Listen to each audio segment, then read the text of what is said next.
आप समझ रहे हैं? अभी जो है जय भीम। सुनिए, हम लोग हाथरस हैं बुलगड़ी में, और अचानक से मुझे लाइव आना पड़ा क्योंकि 10:30 बज रहे हैं। मेरे लाइव आने के पीछे एक उद्देश्य था। 5 मिनट मैं क्यों यहाँ रुका मुझे आपको बताना था। और सर्वप्रथम तो मेरे निवेदन रहेगा सभी कार्यकर्ताओं से कि कल सुबह हम लोग 10:30 बजे एसएसपी वो डीएम ऑफिस हाथरस में मिलेंगे। गांव में नहीं मिलेंगे, मैं सुबह ही चला जाऊंगा, डीएम ऑफिस मिलूंगा आपसे 10:30 बजे। आप सब लोग 10:30 बजे तक डीएम ऑफिस पहुंचे हाथरस, हम सब लोग आपसे वहीं मिलेंगे और प्रयास करेंगे कि जो अन्याय अब तक हो रहा था वो अन्याय ना हो, अब न्याय। मैं हाथरस में इसलिए हूँ पीड़ित परिवार के पास क्योंकि जब मैं यहाँ आया तो मैंने देखा कि रास्ता बिल्कुल ख़राब है। परसों मेरे आने की खबर से वहाँ मिट्टी डली है, और मिट्टी डलने के बाद भी ईंटें लगी हैं, ये अब तक नहीं लगी थी। वहाँ गड्ढे हैं 1-1 फीट के, अगर बारिश आ जाएगी तो पानी भर जाएगा। ये घर के बाहर की स्थिति है, वहीं बाहर कूड़ा फैला हुआ है, जिसको आपने खबर में पढ़ा होगा। मेरी ये भी प्रयास है कि कूड़ा हट जाए। उसके अलावा ना अभी तक नौकरी मिली है और ना ही घर। मेरे आज भी याद एक घटना हुई थी, उसमें घर मिला था नोएडा में और क्लास 1 की नौकरी। मैं चाहता हूँ, मैं किसी जाति धर्म के खिलाफ नहीं, मैं चाहता हूँ सभी को न्याय हो। ये बच्ची जो पीड़ित परिवार है, इसकी क्या गलती थी, किसके साथ ये हुआ, और सरकार आनाकानी क्यों कर रही है? तो सवाल ये है डीएम साहब से, कल कूड़ा कब हटेगा, ये कब बनेगा रास्ता, नौकरी कब मिलेगी, और नौकरी कब नहीं, नौकरी नोएडा में चाहिए और घर भी नोएडा में चाहिए। इसलिए मैं यहाँ रुका क्योंकि डीएम साहब को लगता है कि हम इंसान नहीं, हम जानवर हैं, और जानवरों की सुनवाई नहीं होनी चाहिए। अभी मैं बहुत दिन हो गए क्योंकि नेशनल मीडिया नहीं है, आप परिवार से भी नहीं मिलोगे, मैं आपके परिवार से मुलाकात करवा देता हूँ और उनको भी आप सुन लीजिए क्या हालात है। मैं अभी, आइए बाबू जी, आ जाइए, आइए यहाँ, ये मेरे पास। अब हम आप जो हैं पीड़िता के जो पिता हैं, मैं आपकी उनसे मुलाकात कराता हूँ। वो हमारे पास है और वो पिछले कुछ दिनों में उन्होंने क्या क्या झेला है, आ जाओ। और फिर मैं परिवार से, माँ से भी आपकी बात कराऊंगा, भाभी से भी आपकी बात कराऊंगा। देश को सुनना चाहिए, इतने हाईलाइटेड मामले में भी सरकार 1 साल से क्या करे। न्याय व्याय तो नहीं मिला अभी 1 साल से, लेकिन जिस तरह की जानकारी मुझे, थोड़ा सा इधर होना पड़ेगा मेरे पास, जिस तरह की मुझे जानकारी है, कोर्ट में भी धमकियां दी जाती है। कोई वैसे यहाँ सुरक्षा है, सीआरपीएफ की सुरक्षा लगी हुई है, अच्छे जिम्मेदार लोग हैं, लेकिन कोर्ट में भी वकील को भी और इनको धमकाया गया था। और जो मांगे, मुख्यमंत्री झूठ बोल रहे हैं या डीएम साहब देना नहीं चाहते, सवाल ये। मेरे साथ ओम प्रकाश जी हैं, हम पीड़ित परिवार से मुखिया, वो आपसे बात करेंगे। बाबूजी, देश के लोग आपको, दुनिया के लोग आपको देख रहे हैं और वो आपसे जानना चाहते हैं कि आपको नौकरी मिली ना, नौकरी अभी कुछ ना मिला। क्या आपको वो जो घर आपको सरकार देने वाली थी, क्या वो आपको मिला? ना, वो भी ना मिला। क्या आपके गली का जो रास्ता है वो ठीक हुआ? अभी ना ठीक हुआ, वैसे काम चल रहा है। हाँ, तो वो जो कूड़ा जिससे परेशानी हो रही है, क्या वो हटा है? ना, वो भी ना हटा। जो मैं बातें आपसे बता रहा था वो सब झुकी तू है।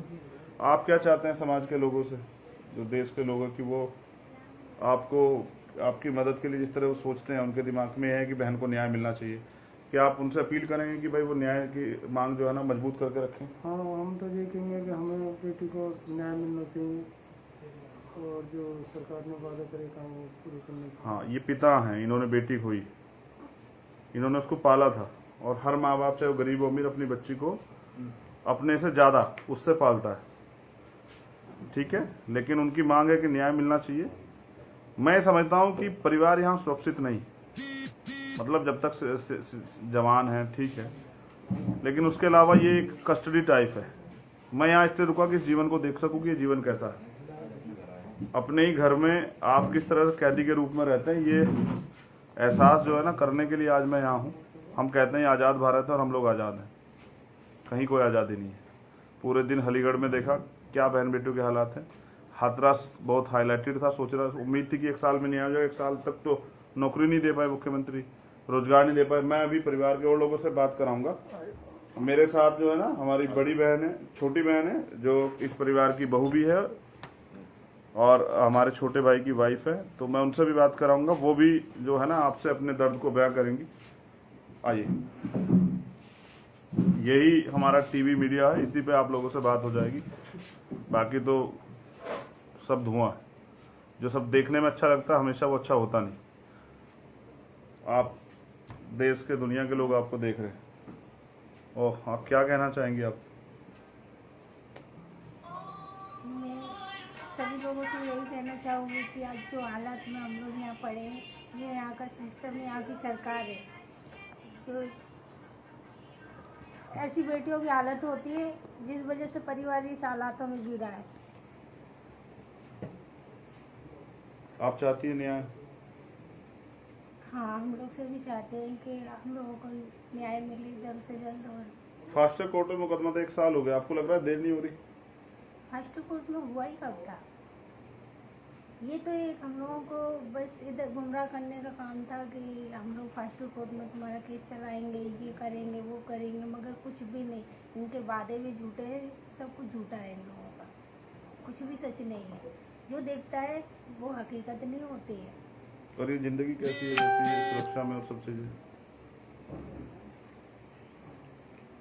सुरक्षा तो बोल के अभी जो भी चल रहा है तो ठीक ही है, क्योंकि इन लोगों की वजह से हम लोग जी पा रहे हैं, रह रहे हैं। मगर ऐसे घुट घुट के जी रहे हैं, वो तो हम ही लोग जानते हैं कि ऐसे जीवन जीना कोई जीना नहीं होता है। आपको क्या लगता है अगर ये सुरक्षा नहीं होगी तो क्या होगा? एक एक करके उठा ले जाएंगे, जैसे हमारी दीदी को बिना दिखाई जला दिया, और क्या करेंगे। यही है इन लोगों का मकसद, यही शुरू से रहा है, यही करना चाहते हैं लोग। आपको डर है हत्या हो जाएगी आपकी?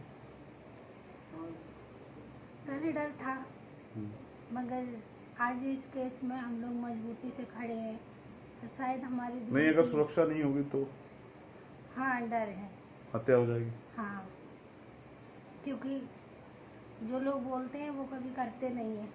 कि सरकार ने भी बोलते हैं कि अरे कुछ नहीं होगा, सब कुछ ठीक हो जाएगा।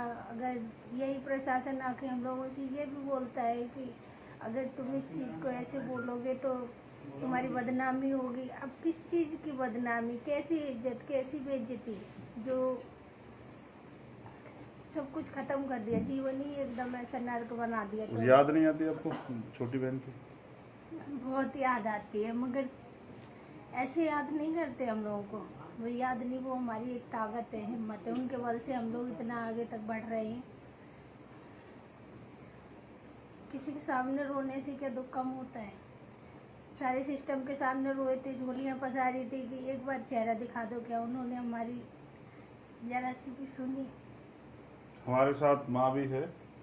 भाभी आप दे दो जगह, मैं माँ ये माँ है, रोती ज़्यादा है, बोलती कम है। इसने बेटी खो दी है, और बेटी खोने का दुख तो है, लेकिन दुख इस बात का भी है कि न्याय में देरी हो रही है। माँ, आज पूरी दुनिया के लोग आपको सुन रहे हैं, और मैं यहाँ इसलिए रुका था कि आपके दर्द तकलीफ को ना पूरी दुनिया को दिखा सकूं कि किस तरह संगीनों के साए में आप अपना जीवन यहाँ व्यतीत कर रहे हैं। डर तो है।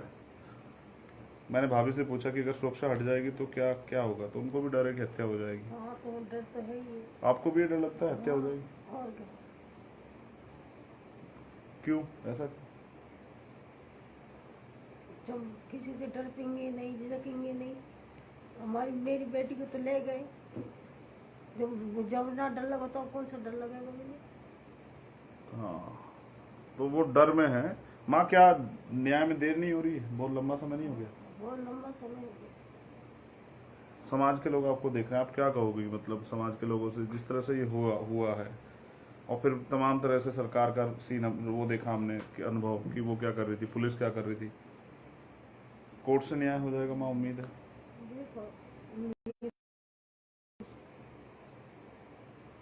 अभी परिवार कैसे जी रहा है? मतलब कोई रोजगार? कहीं कहीं रोजगार नहीं है, बच्चे दोनों बैठे हैं घर, ऐसे ही रोजगार कर रहा है। बाबूजी भी घर ही है, वो भी कहीं नहीं जा रहे हैं? वो कोई नहीं जा रहा। तो जिस तरह से रूखा सूखा जो कुछ है उसी में खा के घर के लोग काम। ये पूरी दुनिया के लोग आपको देख रहे हैं। मैं जब आया था यहाँ तो बिजली कट हुई तो मैंने देखा कि ना इन्वर्टर है ना ट्यूबलाइट है, रात के अंधेरे में कुछ भी हो सकता है। फिर मगर एक चीज़ अच्छी है कि सुरक्षा में जो लोग हैं सीआरपीएफ के, वो बहुत मुस्तैद है और बहुत मजबूती से अपनी ड्यूटी को निभा रहे हैं। एक बहुत इम्पोर्टेंट बात कि ये हाईलाइटेड मामला है, पूरी दुनिया में इसकी गूंज, तब ये हाल है कि फास्ट ट्रैक कोर्ट के नाम पे 1 साल लग गया है। लेकिन दुख इस बात का है कि मुख्यमंत्री ने तमाम वादे किए थे, वो अपने आप को हितैषी कहते हैं। ना तो मुख्यमंत्री कभी इस परिवार से मिलने आए, ना ही मुख्यमंत्री का कोई सहयोगी साथी उनकी पार्टी का व्यक्ति, और ना ही मुख्यमंत्री ने इस परिवार की सुध ली। नौकरी नहीं दी है। माँ, नौकरी मिली क्या? नहीं मिली। और वो घर जो कह रहे थे, वो भी मिला। दोनों चीज नहीं मिली है। कल हम लोग 10:30 बजे यहाँ के जिलाधिकारी और यहाँ के अधिकारियों से मिलेंगे, और मुझे उस विश्वास है कि जो अभी तक नहीं हुआ वो हम लोग कराने का काम करेंगे। आज रात में यहीं पे हूँ, अभी तक कोई नया चेंजेस नहीं हुआ है प्रोग्राम में। कुछ चेंजेस होगा तो मैं आपको बता दूंगा। और अब मेरी सुरक्षा की जिम्मेदारी भी यहाँ के जो कंपनी के लोग हैं उन पे, और यहाँ की जिले की जो पुलिस सुरक्षा उन पे सबको पता है। अभी मेरी यहाँ के एसएसपी से बात हुई है, तो उनकी चिंता थी कि भाई कल गांव में लोग तो नहीं जाएंगे। मैं फिर अपील कर रहा हूँ कि कोई गांव में ना आए, और सब लोग हम लोग जिलाधिकारी कार्यालय पे मिलेंगे 10:30 बजे। मैं 10:30 बजे से पहले पहुँच जाऊँगा, आप लोग 10 बजे 10:30 बजे पहुँचने का काम करें, शांति से वहाँ बैठें। मैं आके आपके सामने ही अधिकारियों से बात करूँगा और देखता हूँ कूड़ा कब हटेगा, सड़क कब बनेगी, नौकरी कब मिलेगी, घर कब मिलेगा, और न्याय कब होगा। जय भीम, जय भारत, जय संविधान। और आप सब लोग लंबे समय से इस परिवार के साथ जुड़े रहे, न्याय के लिए मजबूत रहे और चाहते हैं न्याय मिले। ऐसे ही समाज के हर व्यक्ति के साथ खड़े रहिए, जिससे कि समाज में ये बल मिलता रहे। धन्यवाद।